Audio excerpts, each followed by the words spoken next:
Welcome to The Peaceful Truth, where we talk about everything from feminism to women empowerment and some fun stuff too. It's hosted by Kenzie Meekbeck and Megan Hohards. Woohoo! And today's episode is about women empowering women. Okay. Let's get started. So that was actually the first few seconds of the first episode of The Peaceful Truth. And now we are on our 100th episode. So I'm going to be taking a look back today at some of my favorite or most impactful moments that came to mind in the course of the existence of this podcast. And they aren't in any particular order, or these aren't even necessarily my top 10 favorite moments or necessarily my top 10 favorite podcasts. They're just some times that stuck out to me.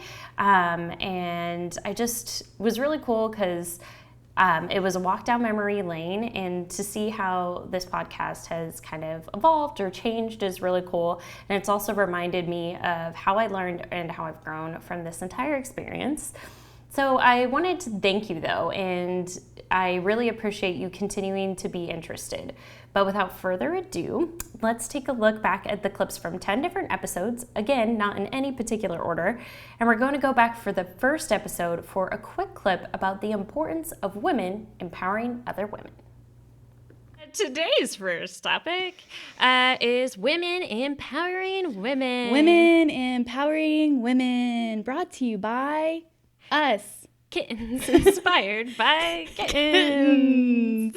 Oh gosh. Okay, so women empowering women, that basic concept, and you can, like Megs, you can kind of say what you feel like it is to you. But women empowering women to me is, I feel like everything should be positive with other women, because there's a lot of negativity, especially right now in the world. I think there's always negativity in the world. I don't think it just happened just now. But I think that we should just be nice to each other and lift each other up instead of talking each other down. And I feel like women empowering women, we could do anything if we were all more like that.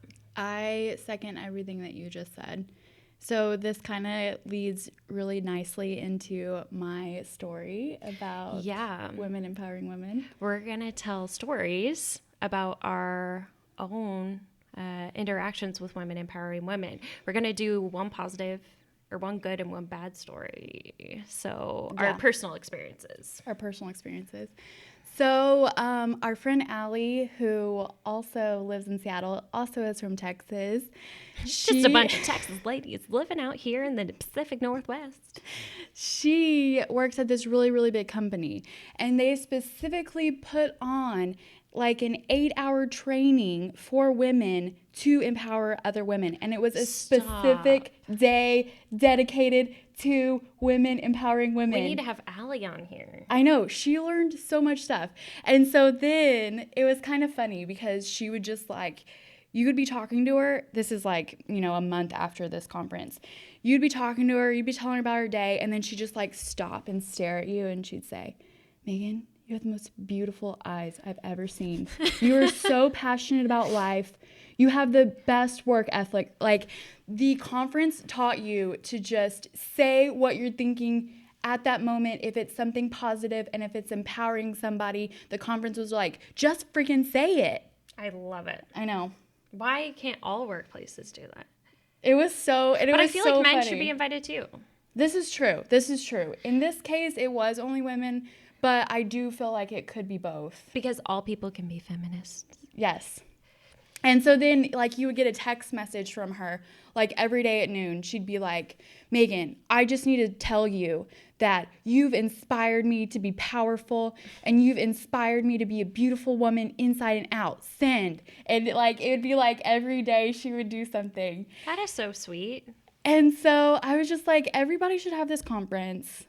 And everybody should, if you are feeling positive and if you do want to tell somebody that they're really rocking the glasses today, then tell them. Yeah, I always compliment ladies. I'm not wearing nail polish right now, but I really like funky nail polish. So when I see a good nail polish. Anyway, sorry, Megs. That's my good story. Do you like it? I love it. So that was a look or a listen at the first clip of the first episode, which is on all popular podcast platforms and YouTube. And any of the past episodes you can go listen to. But this next one we'll dive into is actually called Strip It Down, which is episode 10, and it's so scandalous. Just kidding. So let's take a listen to 2 clips which are edited together where we talk about how good it feels to strip something off.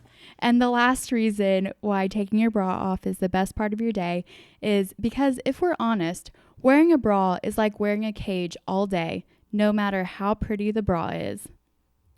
Yeah. Doesn't it? Okay, it just feels good when you unhook it and then it's like a release from your back. But then when you take it off your boobs, they just feel so free and it just feels like not as gross. And I don't know how to describe it. I kind of feel bad for people who don't get to wear bras because they don't get to feel the luxury of taking it off. Oh, it's that satisfying. So another thing that feels really good to take off is your eye makeup. I love it. So at the end of the day, you've had mascara on all day long. A lot of mascara. You've been at work, you took off your bra, you took out your contacts, and then you just get off everything from your eyes, and then you're just a free little lady. And Kenzie, we know, uses Dove soap. That was what I was going to tell you today. 2 things I converted to this week after our beauty podcast. What? Clear Cell, or the wash Oh, that you yay. use. Do you like it? Yes, but I woke up today and my skin was like peeling because it was so dry. Oh, no. So I don't know if it was because of that, but I just started using it, so it might be. It's probably it. But I'll just keep using it for now. I think I need dry skin wash. Anyway, but that, and then I converted because I am out of razors, and I've been using like Schick Embrace or whatever, the green one. Do you know which one is that? Maybe. Gillette? I don't know. Anyway, and like the refills for like 5 razors is probably $30 to $40. It's ridiculous how expensive they are. And I'm like, oh God, this is ridiculous. So I was like, what if male razors are literally the same thing? So I found a 5-blade Gillette male razor, $10. And it's the same thing? Yes, it's great. I've been using it all week. Feel my leg. Girl, we all should do this. Does it feel any different? No, it feels exactly the same. Why the heck do we buy women things, and why are women's things more expensive? It's kind of ridiculous. So I also really love this next episode. It's episode 89, Blogging Tips and Chasing Dreams with Katie Blackwell. She's a blogger in Dallas, or the Dallas area, and she gives a lot of great online and social media advice in this episode. But beyond that, she talks about the importance of staying true to your passions and doing them because of your love for them and not for the wrong reasons. People need to realize too that it doesn't just happen overnight. And I have to remind myself that, because some people, I started this blog because I loved it. I wanted to do it. I didn't necessarily say, oh, I'm going to start this, and then tomorrow I'm going to quit my job and this is going to be my full-time career. I did this because I had a passion, not necessarily to make money. And all these bloggers that have been successful, they say that when they go on podcasts, on their own platforms, they talk about it, that they did this because they love the industry and they love to share the information. And I think it's helpful to remind yourself of that it's not an overnight success. These people have started these platforms since 2011, and it takes time to grow a following and to not get discouraged, that just to keep posting what you love and sharing what you love. So that's why I like listening to those podcasts and then following some of the different bloggers, because it's a good reminder.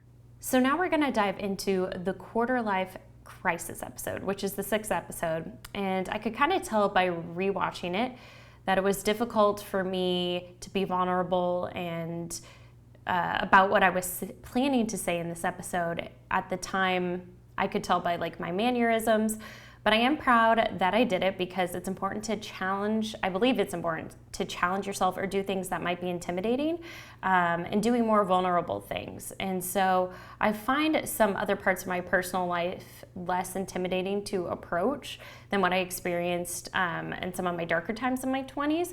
But anyway, prior to this snippet, I was talking about the importance of travel. So right before you hear this next clip, I was talking about the importance of travel, and I'm actually really proud of myself because I went to Europe with one of my girlfriends this year, and I was able to do it, and I was really proud of that this year, and it was actually a big accomplishment. In this clip, though, I will talk about the advice I'd give other people going through a hard time in their mid-20s from what I've experienced. And I'm proud to say that I've been going to therapy for 1.5 years. I talk about wanting to go here.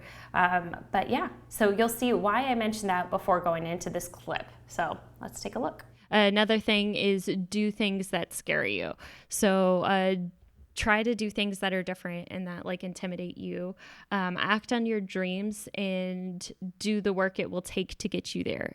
I think a lot of things that are limiting is like doing the work that it'll actually take you to get there. Like this podcast actually intimidated me to be able to share this part of myself and to also just be able to put yourself out there because I've been through things that weren't successful. And so just do things, just do it. Do it because it makes you happy. Be vulnerable when appropriate. Learn from your downfalls. Be open to everyone and everything, like people, and accepting of others. It's totally okay to not have it figured out or to change or to make mistakes. It's okay to not have it figured out. Talk to people about it, which I haven't done. Therapy, I think, would be helpful for anyone, like anyone. Therapy is literally the best thing in the world. It doesn't have to be that you're going through a thing, but I think I should go. Sleep more, like take time to sleep. Be cognizant of your feelings and what you're going through and the decisions that you're making. Just be cognizant of it. Get medical help when you need it. Like I had to be diagnosed with these things, and you're never too old to change your mind on work. You're never too old, even despite your 20s. To change your mind on work, your relationships, and do it all for you and not what other people think. So it's okay to make mistakes. It's okay to be unemployed. That's more of you judging yourself. No one's judging you. So like, unless it is someone who's straight up being a jerk, but maybe that person shouldn't be in your life. Then that's their own problem. In this next clip, I really love this episode, but sorry about the crappy audio quality. It was an insane week of people visiting that week. It was last summer, and work, and my niece was actually just born right before this clip, or we recorded this episode. Not like quite literally, but like a day or two prior. So I'm sorry that the audio isn't great, but I love these clips because it's one of my dearest friends in this world, Cody. And he discussed why he's a feminist and what it was like to come out as a gay man in the South. Why do you identify as a feminist, and why is that important for you to be a feminist? Yeah, so especially as a man, I think it's very important to understand, as a white man, especially my privilege that I have in the world, and to sort of allow that space for women to come in. I think the biggest thing I can do, and the importance of me as a male feminist, is to let women have their space, to let them have their space to lead, to be who they are, to feel, to love, to just like be empowered in that, and be empowered in that in every aspect of their life, not just empowered in the law, but empowered in their career and their social life and everything. So okay, episode done. That was perfect. Bye. Bye. pressed it. Since we're getting into it, what was it like coming out? And Yeah. So I think about this a lot. So now I live in New York City, and I'm surrounded by a bunch of young gay men who haven't really had to struggle to come out. I talked to some men that are like, I came out when I was 12 years old and it was no big deal. My parents like threw me a coming out party. And for me coming out, I knew my parents loved me, and I knew that they had an idea, but I was still so afraid. I was very much involved in the Christian community. And I tried for years to just like pray it away and go to church. I was going to church events probably 5-6 nights a week at A&M, just like going to breakaway and doing all that stuff. And I remember hating myself and just like hating the idea that I was gay, and I couldn't make it go away. And after I graduated, I was like, I can't do this anymore. I have to tell the people that I love that it's me. I have to identify with this. And I told them, and they're like, okay. And I was like, are you guys not, that's it? There's nothing else? And I remember my stepbrother turned to me and said, what, do you want us to like build you a closet to come out of? What do you want from us here? So they were so lovely and great. I was just crying. I was like, you guys are wonderful. You told me at a Chili's. How old were you when you told Ken? 22? Yeah. It was right after college. Yeah. Because I was afraid that like we're going to pull the support that I had from them, which was, looking back, was such a dumb Me? idea. You No, knew I like my wasn't- family, like, because they were helping me through college, and I didn't want to put that in jeopardy.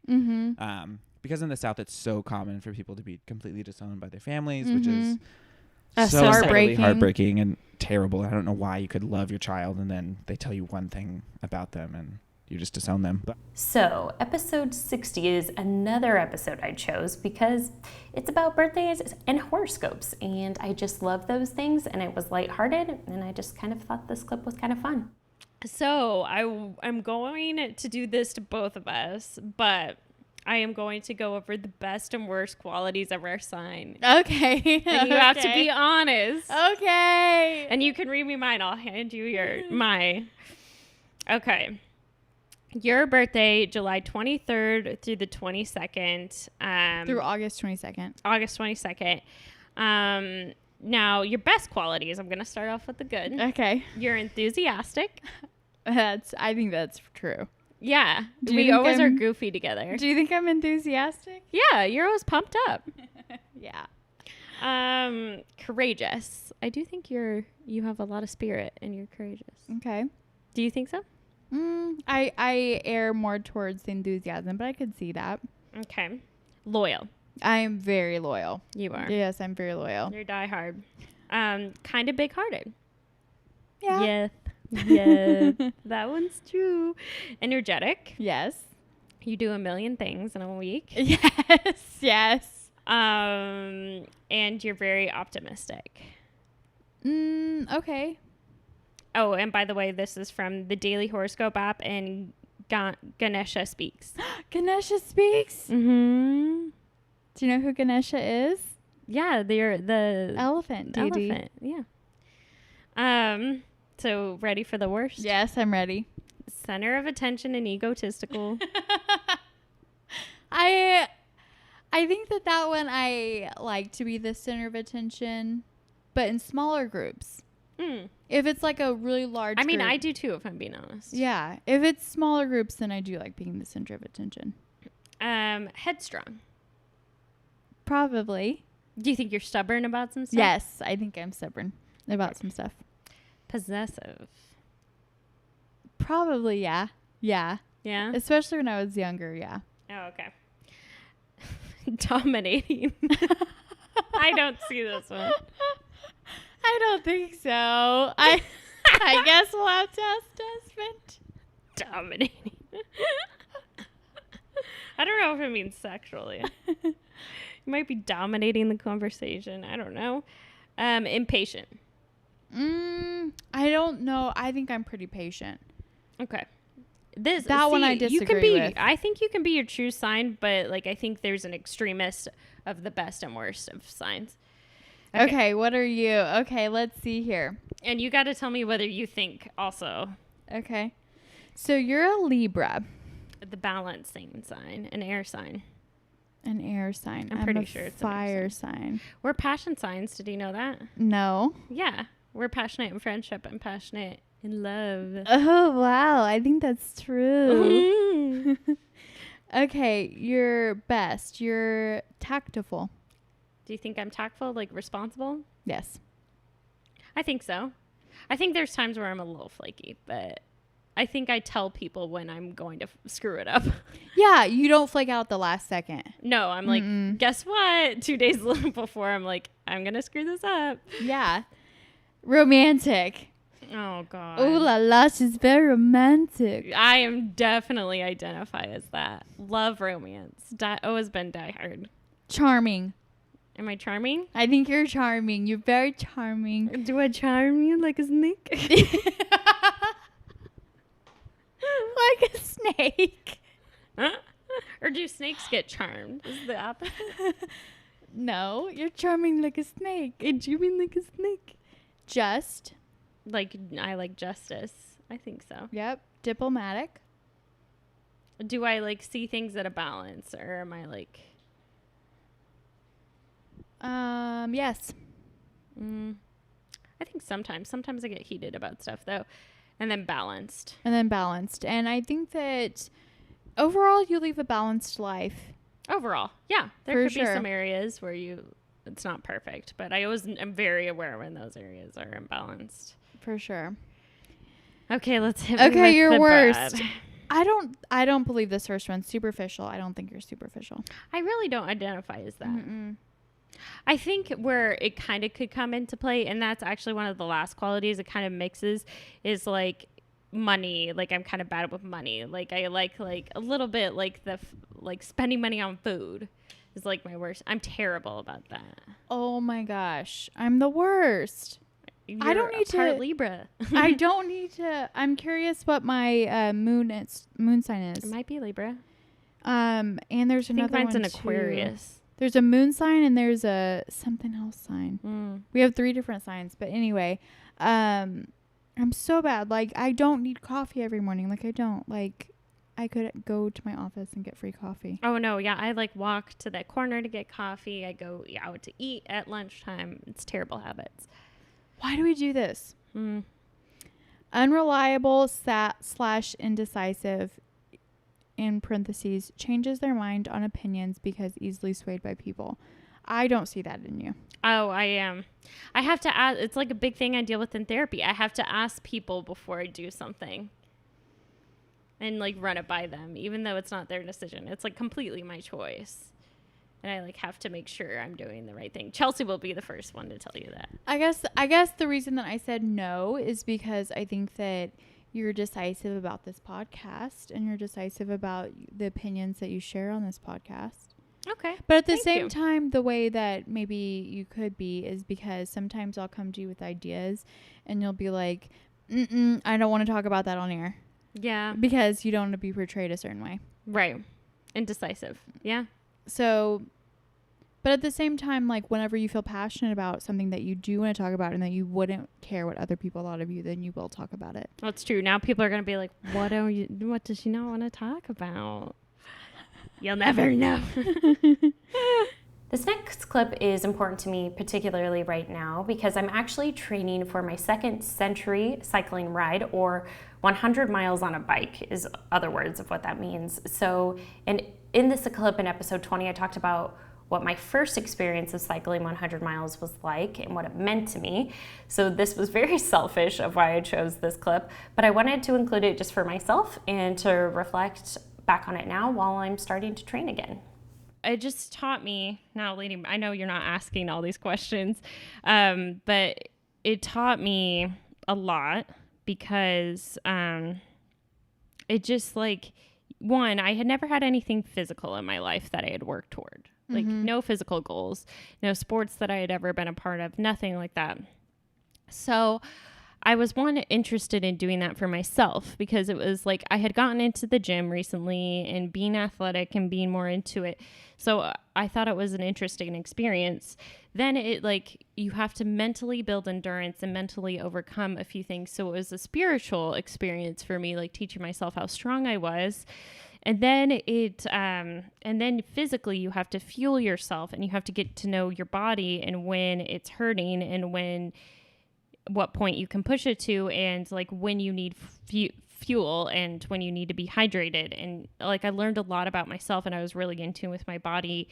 And so it was like a really spiritual experience almost for me, just to be physically connected to myself. So episode number 8 in our look back on the 100 different episodes is actually from episode 53 on mental health and the importance in ending stigmas that surround things like mental illnesses or just mental health in general or even therapy, which I really believe everyone can benefit from. And everyone can benefit from paying attention to their mental health in general. It's just as important as physical health. And also it's important to think about how you speak to yourself internally. Like there's a lot of things I want to talk about today, Megan, but I felt like my own mental health before this year, well, before maybe in 2016 and below that, I felt like very closeted by it. You know, like I was terrified of going to therapy and you and Chelsea actually like encouraged me to try it. You know what I mean? Yeah, definitely. I think that myself included, I've had mental health issues since I was probably I probably had them my whole life, but I started going to therapy since I was like a junior in high school on and off. And I think that through high school, through college, I didn't talk about it. I mean, with my mom and my close friends, but that's it. Even my partners, I wouldn't really talk too much about it. But now I think that I want to talk about it and make it be known, so that way people realize that they're not alone. Right. Some of the things I wanted to discuss, what do you think the culture is around like having a mental illness or just mental health in general? What do you feel like the culture and the stigma is behind that? Like what the negative is what I'm talking about mainly. Yeah, I think that we don't talk about it enough. And I also think that if you have a physical illness, it's like, oh, that person can't control it. Or take cancer, for instance. That person didn't ask for it. It was brought on to them out of their will. Whereas mental illness, I don't think has the same thought. Like maybe people think, oh, they're doing it to themselves. Or if they would have made a different choice and at some point in their life, this wouldn't be happening to them. But I don't think that that's the case by any means. So, our 9th episode that we're taking a look back from our 100 episodes is from a local, well-known yogi, Biola. She is the founder of Trap Vinyasa, which I can speak from experience is an amazing class for both your body and soul. Seriously, I recommend if you're in Seattle going to take it, or if you plan on visiting Seattle to try it. In this snippet, she's going to find what Trap Vinyasa is. Can you explain what trap is and how you combine it with yoga? Yes, that's a very interesting question. I get that a lot. Trap is basically urban or impoverished cultures and like inner city areas of, Seattle has it, downtown Rainier. But they're basically urban or impoverished areas where there's a lot of crime happening. So there's high crime rate. Growing up in Atlanta, being born in Atlanta, I grew up kind of in trap culture. My cousins were exotic dancers. I grew up in the neighborhoods where there was a lot of things happening. And within that, I learned so much about community, even in that, because the community is really strong in those spaces, although it seems like it wouldn't be. But community is really strong. And I also learn that in those spaces, those people, even though the choices that they're making might not be the best, the lack of judgment that they have for other people, it's really profound, even though they're constantly being judged and scrutinized on their choices and how they're choosing to live their lives. I know a lot of women who are in the sex work industry. I've dated pimps. I've had my bout of drug abuse, and so I've been in those subcultures, and the lack of judgment that these people have for other people is really profound. The grace that they have for other people is really profound. So I always found such an ability to be so self-expressive and liberated in those spaces because of the grace that they have.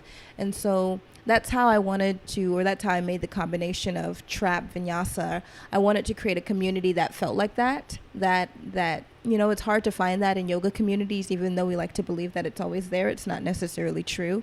And I wanted to find a space and create a space where people could expose themselves, find that complete self-expression, no matter their choices, no matter their body type, no matter their race. And so that's ultimately why I created and combined Trap Vinyasa to create that space to kind of mimic that. And we've done a really good job of creating that. So the final and 10th clip of looking back at the podcast is about how you can be many different things in your lifetime professionally and always make a change no matter what your age is in your career and how you're not trapped. You can always do something different and always aspire to be something great. And this is from episode number 76. I guess like kind of what inspired behind my idea for this episode was I think I was listening to I was reading Michelle's book and I haven't even gotten that. I'm reading Michelle's book. Oh yeah, Michelle Obama's book. So when at the beginning she talks about like she's worn multiple hats and she was a lawyer and kind of got bored and then like went on into where be in nonprofits and be involved in this way as the first lady, which is a job, and like do all these things that were different than she originally was just like, I'm going to be a lawyer. I'm going to be a lawyer. And that actually brought a lot of comfort to me to see another woman who I look up to for her not to feel like there's ever an end point in who you are and your career and what it is, and it can always change and can always evolve and can always be different if you want it to be. And so just for like the women out there that might be like feeling a little sad in their career, or not even that, but feeling like they need to take the next step, what I just think is like, it's comforting to know that you can always make a change. You can always follow what you want to do, and you can always branch out and have multiple careers for your whole life. Like you're not in jail in this career. You can make a change if you can like put your mind to it and ask for help. Like people will be willing to help you if you just sit down and say, I'm interested in this, you know? And I also think that, you know, it's not an easy decision to make. I mean, you and I made career changes, but it wasn't an easy decision by for any either means. of us. Yeah. Yeah. And it was scary, and you didn't know what to expect, and you didn't know if you were making the right decision. You have an identity crisis. Yeah. And you're like, also what I kind of thought to myself was, why did I spend 5 years studying it? And then 5 years, you know, in the profession itself. So 10 years total, I spent my life in accounting. And so it's like one of those things where it's like, well, first of all, why did I do that to myself for 10 years? And second of all, like, what should I have done differently so that I could have ended up where I ended up now?